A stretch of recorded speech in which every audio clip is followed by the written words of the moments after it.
Magandang umaga sa inyong lahat. Ako po ito si Misyonaryo LNK at narito ako para ipakita sa inyo ang mga gamit na personal at mga gamit na pinapakawalan ko. Ayan. So, unang-una, yung mga pakakawalan ko muna ang aking ipapakita sa inyo para malinis itong mga ito. At yung mga black na mga notebook na ito at itong maliit na ito yung mga orasyon, mga libro ng mga orasyon na nagamit ko na sa aking buhay. At itong notebook na ito, itong maliit na booklet, actually ito yung pinakauna kong gamit. Kasi ito, yung nung nag-aaral pa ako ng lihim na karunungan, andito yung mga orasyon. Actually, hindi pa nga puno itong libro na ito, notebook na ito. Pati ito bago lang kasi narito yung mga talagang buong mga orasyon na gusto makikita nyo, nasa A4 po yan, parang isang bond paper po.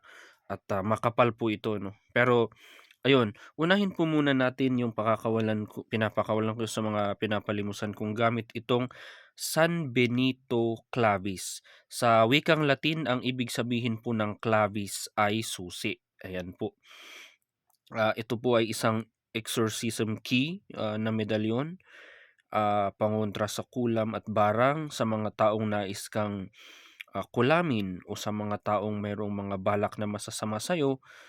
Ito yung pwede mong gamitin. At actually ang San Benito, sabi nga nila, is an anti-poison medal. Ayan, so andyan yung basag ng San Benito as usual. Ayan. And kung focus natin, ayan, andyan yan. Andyan din yung San Benito. Yan, San Benito Clavis po ang tawag dito, o sa Tagalog, San Benitong Susi. Ayan. Yan, isa po. Mayroon po akong dalawa nito. So kung gusto nyo po nito, i-message nyo po ako sa Facebook, Missionario LNK. So, yung, kung ano po yung pangalan ko dito sa YouTube, yun din po ang pangalan ko sa Facebook. Ayan po. Isa sa mga, well, ito napalimusan na ito, ang Haring Metatron. Yan. Napalimusan na po ito ng isa sa aking mga taga-subaybay, taga-sunod sa Facebook. Makikita nyo po napakakapal po niyan, ano. Kahit po siguro ipabaril nyo yan, hindi siya mabubutasan. Pero naturally, ano. So ayan, ang Haring Metatron, mabisa sa gamutan. Kung alam mo yung mga matitinding orasyon nito sa kumbate, magagamit mo sa pang-araw-araw kung ikaw ay isang manggagamot. Antingero na may kontra sa mga barang, tigalpo, at siyempre ito rin ay isa sa mga medalyon na sinusot out ng mga sundalo, mga gano'n. Kasi mayroon itong taglay, siyempre sinasabi ko yung salitang daw, ano, pero ah, meron itong mga bagay na puwedeng iligtas ka sa bingit ng kamatayan. So ibig sabihin, kapag kinakailangan kang iligtas ng medalyon, kung ikaw ay nasa kapahamakan, ay ililigtas ka nito. So siyempre kailangan na pakainin ng mga dasal na para sa Haring Metatron, ano. Ayan, Haring Metatron, pinalimusan na ito ng isa sa ating mga taga-subaybay. Ayan. Meron din akong pinapalimusan. Well, again, nalimus na pero 'wag po kayong mag-alala dun sa mga, marami po kasing nagme-message sa akin tungkol sa San Miguel. Gusto nilang magkaroon ng San Miguel Arcangel na medalyon. Ito wala siyang Santiago de Galicia sa likod. Ibig sabihin baliktaran siya na San Miguel. Ayan, so andiyan yung Roma, ayan yung San Miguel Arcangel, QSD, ayan. So, depende sa kung saan kayo nag-aral. Ang QSD, Quid Sicut Deum, or Quid Sicut Deus, parehas, sino ang katulad ng Diyos. Dahil yun po ang ibig sabihin ng salitang Mikhail o ng pangalang Mikhail o Miguel. Roma, of course, alam na alam ninyo yan kung kayo ay mga mahilig sa anting-anting. So, marami kasing version niyan, ano, itong Roma. Hindi lang naman kasi iisa ang basag na Roma, eh. Sa San Miguel yan yung meron din siyang basag, pero karaniwan yan siyempre yung Rex Omnipotentem Macmamitam Adonai, Regnis Omnipotentem Macmamitam Adonai, mga ganon. Pero gaya nga ng sabi ko, meron pang isa, yung Rex Omnipotentem Magnificus Adonai. So, ibig sabihin, isang haring makapangyarihan at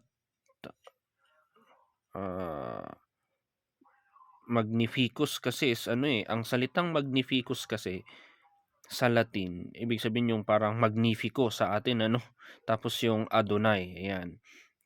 Ibig sabihin Panginoon at, 'yan. So, 'yun yung Roma, ayan. San Miguel, very effective sa kumbate espiritual, pangontra sa mga masasamang elemento. Hindi makakalapit yung mga mangkukulam sa'yo nito, At, out din ito ng mga kapatid nating mga sundalo at pulis dahil actually si San Miguel ang patron ng mga law enforcement, ah agencies at mga law enforcers, ayan. Si San Miguel para sa kumbate espiritual at nakakapagligtas din sa bingit ng kamatayan. 'Pag nabaril ka maaari ka niyang iligtas at hindi ka matamaan, kung matamaan ka man ay walang mangyayari sa'yo, ayan. San Miguel Arcangel, pinalimusan ng ating, kapatid mula Samar ang dalawa nito na actually yun na lang ang meron ako kasi. So, kung gusto niyo pa nito maaari akong magpahulma at, i-message niyo lang ako sa aking Facebook, Misyonaryo LNK, ayan. Isa sa mga pinapakawalan ko rin na napakagandang gamit ay ito, Gumamela Celis na medalyon. Mabisa sa gamutan, halina ng buhay, sa negosyo, good health, at siyempre yung hindi ka makakaptan ng anumang mga kulam at barang. So, meron diyan siyang Star of David, yan pa nga lang protection na yan at meron din siya nung mata o yung Eye of Providence, ayan po. Ayan, so magandang medalyon, mabisa sa maraming mga bagay din ito.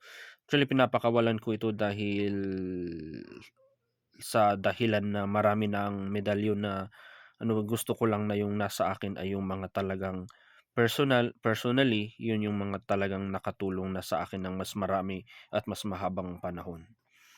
Ayan, meron din po akong Santissima Trinidad, ayan, maganda sa halina ng buhay para sa mga pampamilyang klase ng medalyon na mayroon din siyang 4 na A at yung Eye of Providence o yung mata ng Panginoon, ayan. So, ito medyo manipis siya na medalyon, hindi siya gaanong makapal at ito usually sinusuot 'to, 'pag kayo ay naglalakbay o kasama niyo yung pamilya niyo 'pag kayo nag-a-outing para maging safe kayo palagi at hindi kayo paglaruan ng mga kung ano-anong mga elemento. Masayang gamitin ito, pinapakawalan ko ito, murang-mura na nga ito kung sa totoo lang kung aking pinapalimusan dahil ito'y parang para talaga 'to sa pamilya. So, kung ikaw ay mahal na mahal mo yung mga anak anak mo, pwede mong ipasuot ito sa kanila o ikaw mismo yung magsuot para tulungan ka sa pang-araw-araw ng iyong buhay. Ayan. Next, meron akong, pinapalimusan na ito, Peso Sagrado Verdadero.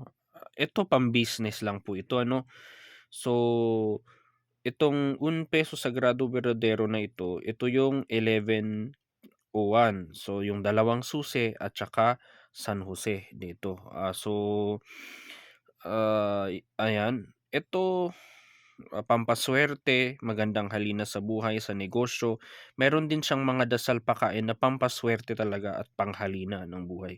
Wala na pong itong ibang gamit, maaari ka niyang proteksyonan sa mga negative vibes ng kaaway mo sa negosyo. Maaari ka niya ring proteksyonan sa mga halimbawa gusto kang nakawan ng mga tao, hindi mangyayari. Kumbaga makakaligtas ka sa mga bagay na pero ito talaga, ang gamit talaga ng Un Peso Sagrado Verdadero, ang pinaka-main purpose ng Un Peso Sagrado Verdadero ay para sa negosyo at halina ng buhay. Ayan, isa sa mga pinapalimusan ko 'yan. Again, message me, doon sa, aking Facebook. Dalawa na lang yung pinapalimusan ko pa. Ito ang Alpha et Omega na yung lihim na karunungan version, ayan So, manipis-nipis din siya. Ito para halina ng buhay, para sa pamilya, poproteksyonan ng iyong pamilya sa maraming mga kabagabagan at kapahamakan ng buhay.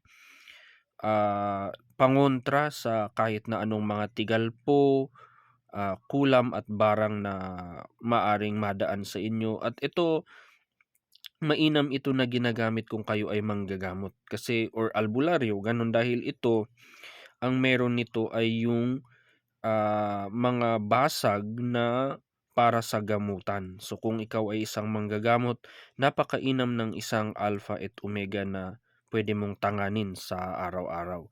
Maaari mong ilagay na isa sa mga parte ng iyong panggagamot ay hawak mo itong ah, alpha at omega. So maganda ito, dahil sa totoo lang, marami yung hindi alam yung kabuuan nito, pero sa totoo lang kung ito nagamit mo sa pangkabuuan ng iyong panggagamot ay isa kang napakaepektibong manggagamot na 'yan.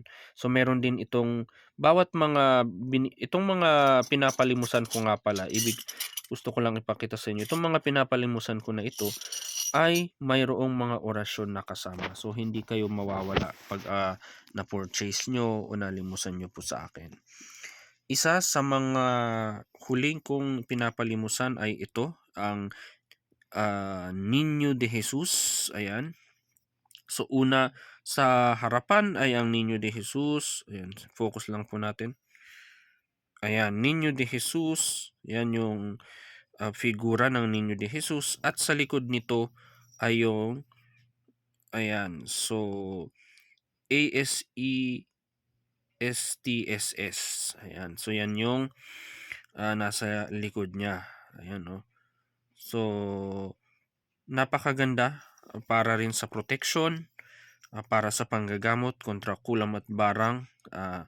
Nagbibigay din ito ng pampaswerte sa negosyo, at syempre para protektahan ang pamilya mo sa mga masasamang balakin ng iba. Lalong-lalo na kasi meron akong naging isang kliyente na naging kliyente na yung pamilya niya ay parang sinumpa ng tita niya, ano. So inggit yung tita niya sa tatay ng pasyente, nung kliyente, kaya sinabi niya na, "Ano bang pinakamaganda para mabasag yung mga sumpang binitawan nito ngang tita niya?" Sabi ko, isa sa mga diyan yung orasyon, pero isa sa mga napakakapit na klase ng medalyon ay itong Niño de Jesus. Very protective sa pamilya kasi parte pa rin ito nung Sagrada Familia, 'di ba? Jesus, Maria at Jose, ayan. So napakaganda, napakainam, maganda rin ang pagkakagawa. Ito ay gawang banahaw, hulmang banahaw po ito, mga kapatid. Ayan. So next naman po ay itong mga personal ko ng gamit. Ayan. So unahin muna natin itong San Miguel na medium. As you can see, makapal po yung San Miguel na ito. At baliktaran din po siya. Actually, dahil yung Santiago de Galicia na ganito ay mahirap hanapin, na medium lang. Ayan.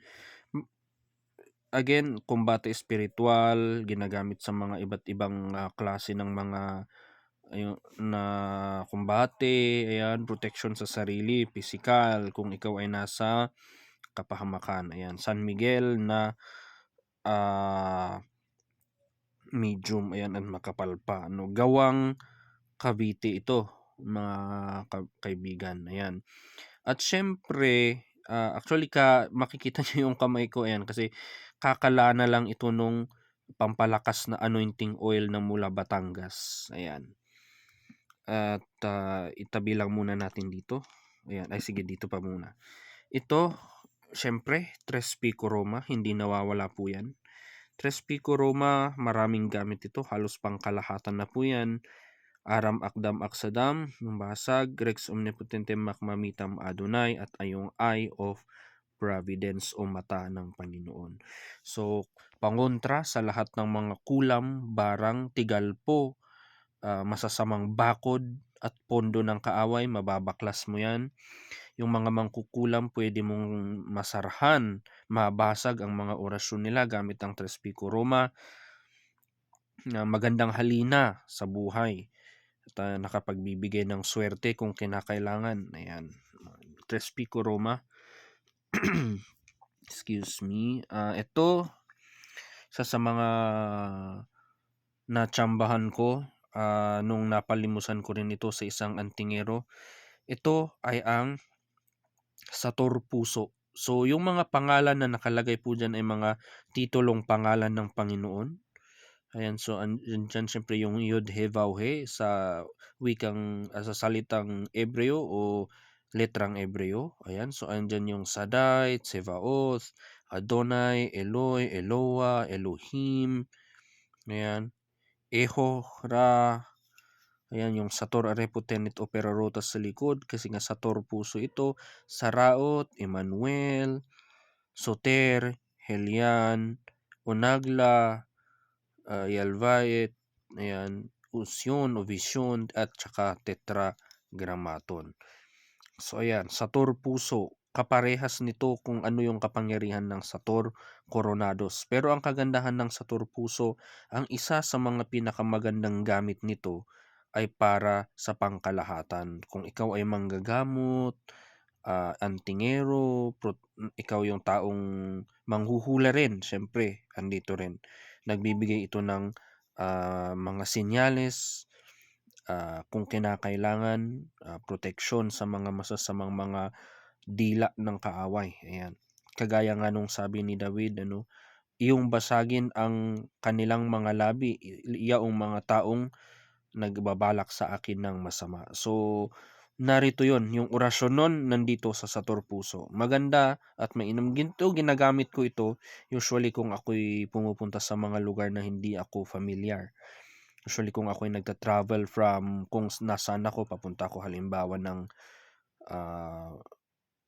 Visayas o kaya punta ko Manila, ito ginagamit ko ito. Lagi kong tangan ito sa Puso.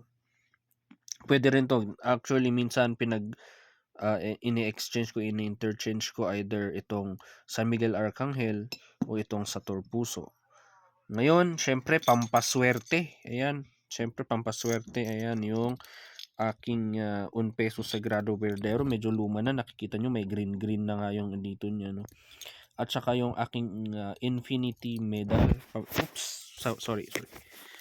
Yung aking Infinity Medal, ito yung Infinity Medal at saka sa likod yung orasyon na Zagin Zagui Zagdu. Ito pampaswerte lang, dinadala-dala araw-araw sa trabaho, nakakapagbigay ng swerte. Ayan. At saka yung panghuli, hinuli ko talaga to, ang aking napalimusan sa isang magaling na antingero. Ayan. So, isang 7 Arcangels na may Alpha at Omega. Ngayon, lagi kong sinasabi sa inyo, pinaliwanag ko na ito sa isa kong video, ang likod, ito ay ang Enochian Magic Seal o Enochian Magic Seal Alpha and Omega. Yung basag na sa taas, Alpha Omega, pangalan ng Diyos yan. Otheus, pangalan din ng Diyos yan. Yung Eheye, Asher Eheye, yan yung pangalan na sinabi niya kay Moises nung tinatanong ni Moises kung ano ang pangalang sasabihin ko sa mga tao. Ako yaong ako nga. So sa Ebreo yan ay Eheye, Asher Eheye. Ayan yung Tetragrammaton, YHWH. Ayan yung Star of David. Ayan, so andyan lahat yan. And then meron pa nung circle. Agla at Agibor Leolam Adonai, ang ibig sabihin yan, yan ay isang very potent na magical charm noong 1500s pababa. Ayan. At sa likod ay ang pangalan ng mga 7 arkanghel na ito yung talagang original na 7 archangel na mas nauna pa kaysa yung mga sina Barakiel, Hudiel.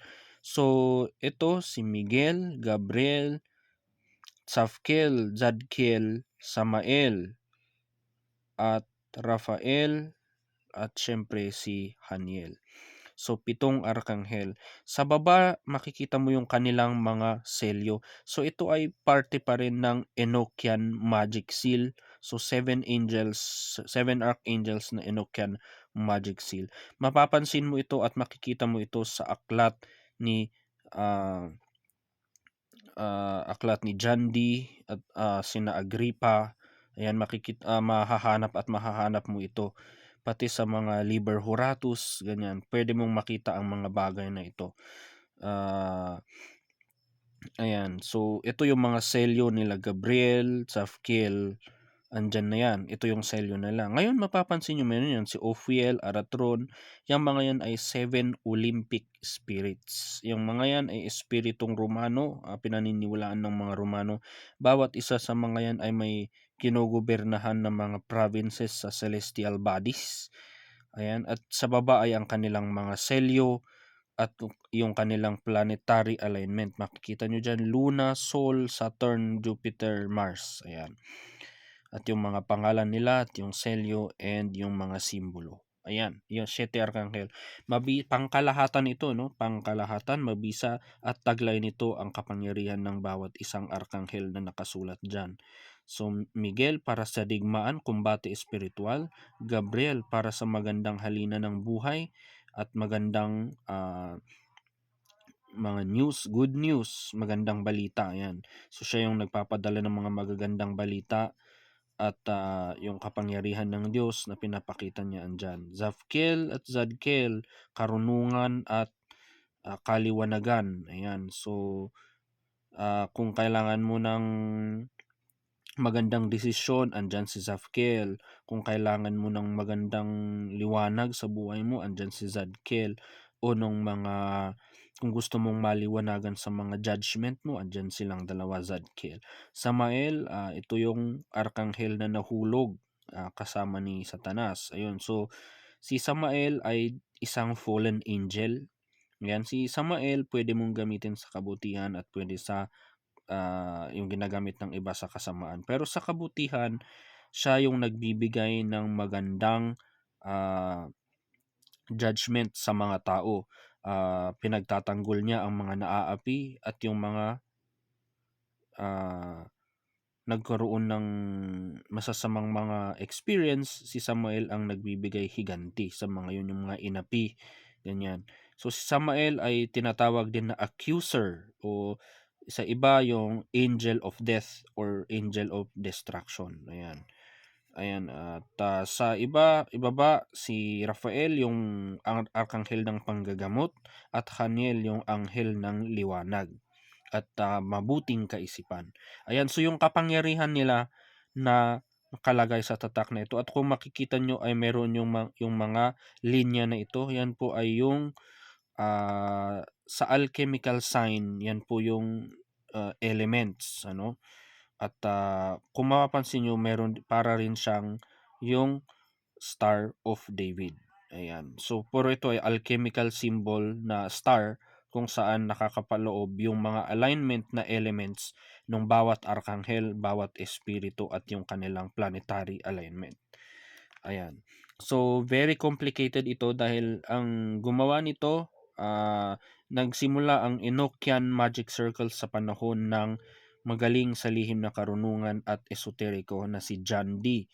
Ayan, na mula pa na yung kanyang karunungan nagmula sa mga iba't ibang klase ng mga Sefer at Liber na yung katulad ng mga gawa ni na Agrippa, Honorius of Thebes, ganun. So doon niya nakuha yung kanyang karunungan at syempre isa siyang matematiko at mayroon din siyang kaalaman sa alchemy.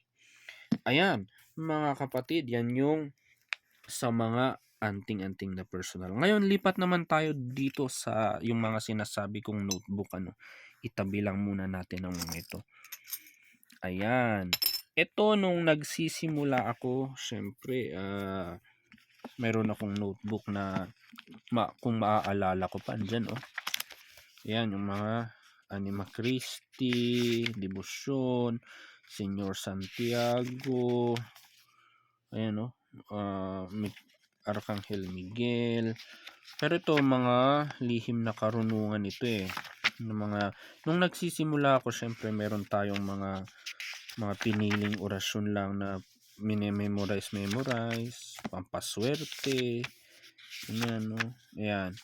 Ito yung pinakauna pong notebook. Hanggang ngayon, binabasa-basa ko pa rin naman ito, ano. And then, nung medyo marunong-runong na noon, ayan, pakita ko lang sa inyo yan, purong mga Latin po na orasyon yan, ano. Ayan, oh, tingnan nyo, ayan, oh, purong Latin yan. Walang halong ibang salita. Purong Latin po ang mga orasyon na yan. Ayan. Wala siyang pakita ko. Meron kasi yung lihim na karunungan version, meron naman yung full na Latin na mga nakuha ko ito sa Liber Trium Animarum o yung aklat ng tatlong espiritu o kaluluwa. Ayan. Meron din ako ng mga orasyon ng Black Pullet na grimoire. Ayan, so andyan din yung mga ayan, lihim na karunungan version. Actually, hindi ko na pinapansin yung mga yun na orasyon ngayon kasi marami na yung ito, mayroon akong papakita sa inyo yan, yung Durosa, No Papaduus. Ang mga ito ay galing naman sa Key of Solomon. Ayan, so Key of Solomon, andyan din yan. So mga orasyong Latin talaga yan. Purong Latin na mga orasyon. Ayan, so halimbawa, bigyan ko kayo ng example. Yan, oh. Dasal pakain number 7, Helion, Yasaday, Lemazabatani, Jesus, Nazarene, Fili David, Intua Humanitate, Una Kuntua Divinitate Judie, Facmi, Magium, Adiotorum, Amen. Ayan, no? Marami dyan, no? Ito, dasal pakain.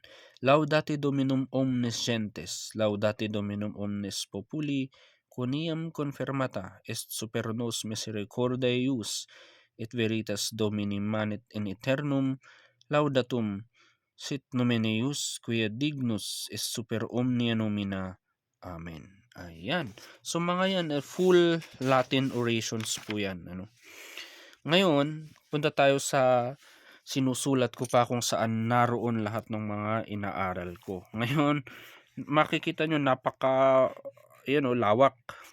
Ngayon, hindi ko pa sinusulatan yan dahil dyan ko ilalagay yung introduksyon. Pero ayan, full Latin orations din. Ayan. So makikita nyo yung translation niya in English and sa Latin. Ayan, may Latin version at English version. Ayan, o. Ayan yung English version. Pero sa taas, andyan yung Latin. Yan. English, Latin. Kasi kailangan na yung mga orasyon na Latin ay naiintindihan at nalalaman. Ayan, yung mga pambukas na mga araw, pambukas kung ano yung pwede mong ipanalangin sa bawat araw, andyan din. Ayan, so mga orasyon na galing sa mga naunang mga lingkod ng Panginoon. Ayan, yung tungkol sa mga Latin, tungkol sa so mga paggawa ng mga mahikal na bagay. Ayan, so spiritual fulfillment, paano mo mabubuksan yung sarili mo sa spiritual awareness, andyan. Ayan, mga Latin na orasyon, Oratio 1 hanggang 7 yan. At iba pa, ayan, oh. Halimbawa ito, makikita nyo yan ay English ito yung meaning ng Latin. Kasi ang Latin, kailangan na pag inusal mo yung Latin, alam mo ang ibig sabihin nun. Hindi pwedeng inuusal mo lang ang Latin na hindi mo naman alam ang ibig sabihin. So, ang dating niyan, dapat alamin mo kung yung orasyon na inuorasyon mo sa Latin ay legible ba o naiintindihan mo. Ibig sabihin, naiintindihan mo bilang ikaw ay nagsasalita at sinasalita mo sa Panginoon dahil walang kwenta ang isang panalangin, ang isang orasyon na Latin kung hindi mo naiintindihan. Nasa Biblia yun, yung sinabi ni Apostol Pablo na bakit kayo nagsasalita ng mga wikang hindi nyo naiintindihan o ng mga salitang hindi nyo naiintindihan bagkus kayo ay nagsasalita sa hangin. Kasi wala kasing nakakaintindi nun kahit ikaw mismo na nagsasalita ng Latin, hindi mo naman naiintindihan yung ibig niyang sabihin. Ayan. So, kailangan na kung ano yung orasyon mo, biblically speaking, ay dapat din naman na nakatuon doon ang orasyon mo. Ayan. Concerning cleansing, so paglilinis ng mga bagay-bagay, paggawa ng mga tubig na banal. Ayan, nandyan lahat ng mga yan. Yan yung mga inaaral ko na nandito sa librong 'to. Napakalaki nito, A4 size. Ayan. So muli, ito yung mga personal ko. Ayan, personal. So hindi na ako nagdadagdag ng iba, pero meron akong planong kuning mga kagamitan. So ayun, so sana marami kayong nakitang maganda dito sa aking video na ito. Gusto ko lang naman mag-share muna sa ngayon dahil muli magbabalik yung mga pag-share ko ng mga orasyon, pag-share ko ng mga karunungan. Ayan. So sana na-entertain kayo sa 30 minutes na panonood ninyo, at sana nakabahagi ako ng kaunti kahit na yung mga orasyon na nasabi ko kanina, pwede ninyong i-post, i-screenshot at gamitin. So yun ay dasal pakain yung iba doon, ayan, na nasabi ko naman kanina. Ayun, so maraming salamat sa inyong panonood at hanggang sa muli, to ang Misyonaryo LNK nagsasabi sa inyong lahat, Pax et Bonum sa inyong lahat. Maraming salamat po and God bless.